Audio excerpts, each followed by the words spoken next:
ഇത് ഞങ്ങൾ മൂകാംബിക്കുന്ന തിരിച്ചു വരുന്ന അന്നുള്ള വീഡിയോ ആണ് കേട്ടോ. ഇനി ഞങ്ങൾ മാത്രമേ അമ്പലത്തിൽ കയറാളും. ചേട്ടൻ ഉൾപ്പെടെ ബാക്കി എല്ലാവരും രാവിലെ തന്നെ അമ്പലത്തിലൊക്കെ പോയി ചായ കുടിച്ചു. ഞങ്ങൾ എണീറ്റ് തന്നെ 11 മണിക്കാണ്. അപ്പം ഞങ്ങൾ എണീറ്റ് കുളിച്ചു. 11 മണി ചാടിക്കുമ്പോൾ ചേട്ടൻ കുടിച്ചിട്ടുണ്ടായിരുന്നില്ല ഞങ്ങളെ വീട്ടിൽ തിരിക്കുക. അപ്പം ഞങ്ങൾ 3 പേരും പോയി റോസ്റ്റ് കഴിച്ചു.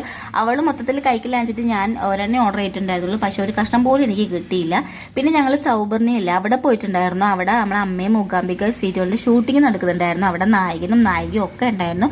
അവരെ കൂടെ കുറച്ച് ഫോട്ടോസൊക്കെ എടുത്തു ഞങ്ങൾ. പിന്നെ ഞങ്ങൾ ഈ വെള്ളത്തിൽ ഇറങ്ങിയപ്പോൾ നല്ല തണുപ്പുണ്ട് കേട്ടോ, നല്ല മീനുണ്ടായിരുന്നു. പിന്നെ ഞങ്ങൾക്ക് 3:45 ട്രെയിന്, ബൈദൂരിൽ നിന്ന് 3:45 ട്രെയിന്.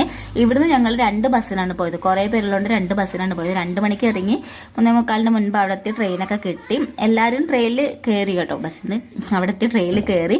അപ്പോൾ എല്ലാവരും ലഗേജൊക്കെ വെക്കേണ്ട തിരക്കിലാണ് കേട്ടോ. നമ്മളും സീറ്റൊക്കെ കിട്ടി ഇരുന്നു. പിന്നെ ഇതേ നമ്മൾ ട്രെയിനിൽ നമുക്ക് ഫുഡ് ഓർഡർ ചെയ്യാൻ വേണ്ടി ആൾക്കാരും ഇല്ല. അപ്പോൾ ഞങ്ങൾ ട്രെയിനിൽ തന്നെ ഫുഡ് തന്നെ ഓർഡർ ചെയ്ത് കഴിക്കാമെന്ന് വിചാരിച്ചു.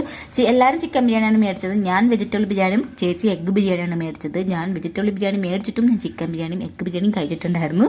പിന്നെ എല്ലാവരും കുറച്ച് നേരം ഫോൺ നോക്കി കഥയൊക്കെ പറഞ്ഞ് 12 മണി അങ്ങ് ഞങ്ങൾ കോഴിക്കോട് എത്തിട്ടോ. അത് കഴിഞ്ഞ് അവരെല്ലാവരും കോഴിക്കോട് 12 മണിക്ക് എത്തി. ഞങ്ങൾ കോഴിക്കോട് നിന്ന് വേറെ ട്രെയിൻ പിടിച്ച് എറണാകുളത്ത് എത്തുമ്പോൾ തന്നെ ഒരു 11 മണിയൊക്കെ ആയിട്ടുണ്ടായിരുന്നു. പിന്നെ നേരെ ഹോട്ടലിൽ പോയി ഒരു പൊതിച്ചോറ് അങ്ങോട്ട് ഓർഡർ ചെയ്തു. എന്നിട്ട് അതങ്ങോട്ട് കഴിച്ചപ്പോഴാണ് ഒത്തിരി സമാധാനം എനിക്ക് കിട്ടിയത് കേട്ടോ. എന്തൊരു ആശ്വാസം. അപ്പോൾ കൊല്ലൂർ മൂകാംബികയിലെ കഥകൾ ഇത്രയേ ഉള്ളൂ. അപ്പോൾ ഇന്നത്തെ ഇവിടെ ഇത്രയേ ഉള്ളൂ.